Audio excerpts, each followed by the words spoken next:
तिकडे गेले पण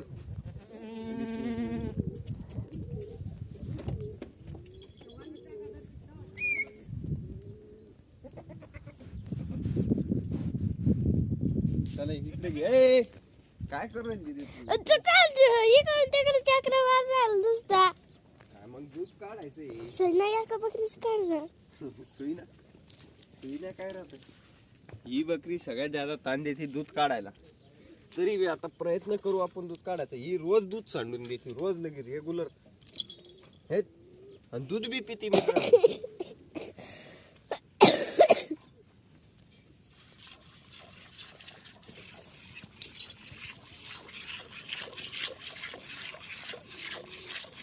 सजन राजी हो जबे मायनी विनोडा नाही राहिना.